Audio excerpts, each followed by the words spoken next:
오늘 우리에게 주신 하나님의 말씀은 예레미야 29장 8절에서 9절의 말씀입니다. 나 만군의 주 이스라엘의 하나님이 분명히 말한다. 너희는 지금 너희 가운데 있는 예언자들에게 속지 말고 점쟁이들에게도 속지 말고 꿈쟁이들의 꿈 이야기도 고지 듣지 말아라. 그들은 단지 나의 이름을 팔아서 거짓 예언을 하고 있을 뿐이다. 그들은 내가 보낸 자들이 아니다. 나 주의 말이다. 십자가의 고난과 부활의 영광을 소망하며 십자가의 흔적을 쫓아가는 고난주간입니다. 사순절 우리는 그리스도와 함께 나의 십자가 나의 부활에 이르기까지 라는 주제로 매일 묵상을 통하여서 십자가 그 사랑을 우리 삶에 새겨보며 경건의 훈련을 하였습니다. 오늘부터 고난주간이 시작됩니다. 고난주간의 첫날 월요일은 성전 정화의 날입니다. 예루살렘에 입성하신 예수님은 성전으로 가셨습니다. 성전을 매 눈으로 살피면서 하나님의 전이 성전의 권력자들에 의해서 탐욕과 불경건으로 가득 차 있음을 보셨지요. 하나님의 임재의 상징인 성전이 제 기능에서 벗어나 있음을 보시면서 거룩한 분노를 품으셨습니다. 분노는 곧 하나님의 심판의 그 선한 몸짓으로 이어졌지요. 매매하는 자들을 내쫓으시고 돈 바꾸는 자들과 비둘기 파는 자들의 그 상과 의자를 불러 엎으셨습니다. 성전에 순례를 온 많은 사람들과 종교 지도자들, 로마 군인들이 그 자리에 있었지요. 그들의 눈이 휘둥그레지면서 예수님의 행위를 바라보았습니다. 공고히 쌓아 올린 그 성전 체제를 무너뜨리는 예수님의 행위를 보면서 예수님을 반드시 붙잡고자 하는 의지를 불태웁니다. 그럼에도 예수님은 한치의 흐트러짐도 없이 성전을 정화하셨습니다. 오늘 우리도 예수 그리스도를 영접한 믿음의 인생으로 그 믿음에 합당하지 못한 모습들이 있다면 우리의 삶을, 우리의 믿음을 정결하게 하기 위한 믿음의 노력에 최선을 다해야 합니다. 또 다른 성전인 우리의 몸과 마음을 주님의 시각으로 살펴야 합니다. 예레미야는 주전 597년 바벨론의 포로로 처음 끌려간 사람들에게 하나님의 신탁을 받은 편지를 보내고 있습니다. 거짓 예언자들이 바벨론으로 끌려간 유다 백성들을 현혹시키고 있다라는 소식을 들었습니다. 예레미야는 70년 후에 돌아갈 수 있다라고 전하였는데 거짓 예언자들은 조만간 풀려나 예루살렘으로 돌아갈 수 있다라고 하였지요. 예레미야가 편지를 보낸 것은 거짓 예언자들의 달콤한 소리가 들려와도 미혹당하지 말라라고 당부하기 위함입니다. 점쟁이의 점, 꿈쟁이의 꿈 이야기는 물론 하나님의 이름을 들먹이는 거짓 예언자들의 예언에도 속지 말라라고 편지를 보내는 것이지요. 10절의 말씀입니다. 나 주가 분명히 말한다. 너희가 바빌로니아에서 70년을 다 채우고 나면 내가 너희를 돌아보아 너희를 이곳으로 다시 데리고 오기로 한 나의 은혜로운 약속을 너희에게 그대로 이루어 주겠다. 하나님께서는 포로 기간이 70년이라고 말씀하십니다. 70년 짧은 기간은 아니지만 포로 기간이 영원하지 않을 것이라 라는 이야기지요. 겪을 것을 겪고 나면 희망이 보입니다. 그냥 얻어지는 해방과 평안은 없는 것입니다. 예레미야는 이스라엘이 겪을 포로 70년을 전함으로써 큰 곤욕을 겪었습니다. 특히 아직 포로로 잡혀가지 않은 시드기야와 그 왕족들이 예루살렘 성에 있었기 때문에 사람들은 듣기 좋은 말만 하는 거짓 예언자들의 그 말에 미혹당하여서 정직한 예언을 하는 예레미야를 공격합니다. 이에 예레미야는 편지를 통하여서 예루살렘에 남아있는 그 사람들이 몰락할 것이라는 하나님의 말씀을 예언하죠. 17절과 18절의 말씀입니다.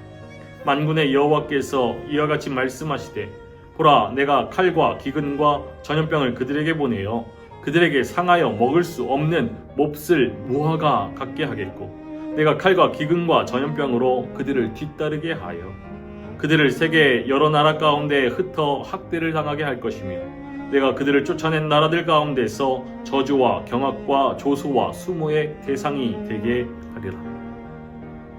물론 이러한 징벌과 저주는 재앙이 목적이 아닙니다. 이것은 이스라엘의 구원과 번영의 또 다른 기회입니다. 11절의 말씀입니다. 여호와의 말씀이니라. 너희를 향한 나의 생각을 내가 아나니 평안이요 재앙이 아니니라. 너희에게 미래와 희망을 주는 것이니라. 70년의 그 고난의 복역의 기간이 끝나면 하나님께서 이스라엘 백성들을 그들의 땅으로 돌려 보내신다라는 것입니다. 그들을 향한 하나님의 생각은 재앙이 아니라 번영이며 그들에게 주려는 것은 미래에 대한 희망이라는 것이죠. 그들을 향한 하나님의 진심은 평안이고 미래와 희망입니다. 그러므로 하나님을 부르고 그 앞에 나와 기도하라라고 말씀합니다. 12절의 말씀입니다.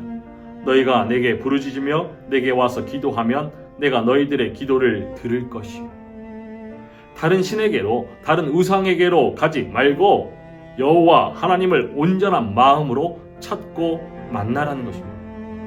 13절의 말씀입니다. 너희가 온 마음으로 나를 구하면 나를 찾을 것이요 나를 만나리라. 부르짖을 수 있고 부르짖음을 들으시는 하나님께서 계신다라는 것이 소망이 됩니다. 온전한 마음으로 하나님을 찾을 때 포로 생활에서 벗어나서 고향으로 돌아오게 될 것을 약속해 주시는 하나님이시죠.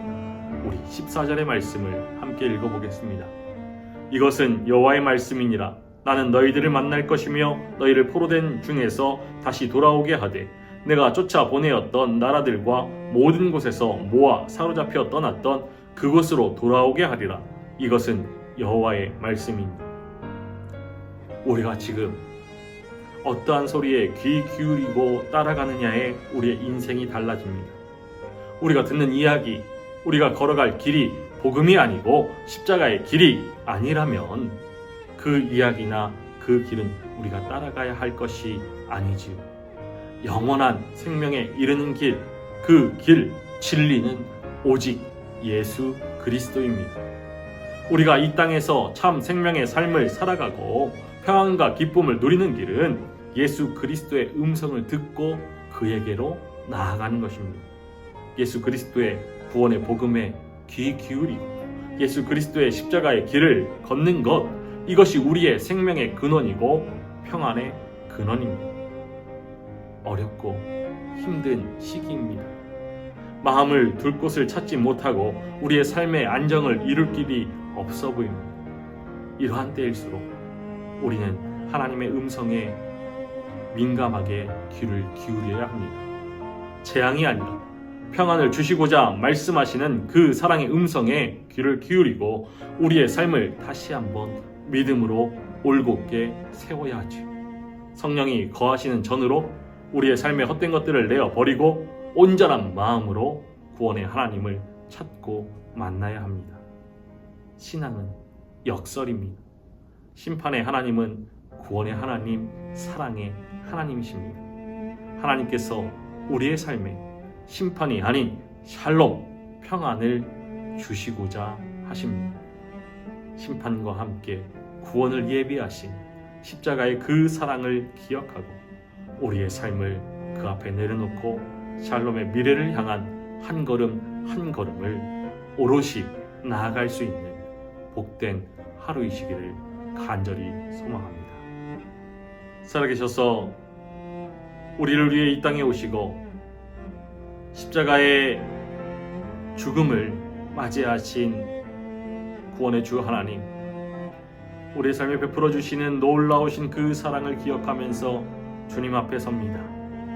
십자가의 길을 오롯이 걸어가시는 주님을 따라서 그리스도와 함께 나의 십자가, 나의 부활에 이르기까지 믿음으로 온전히 주만 바라보면서 나아가길 소망합니다.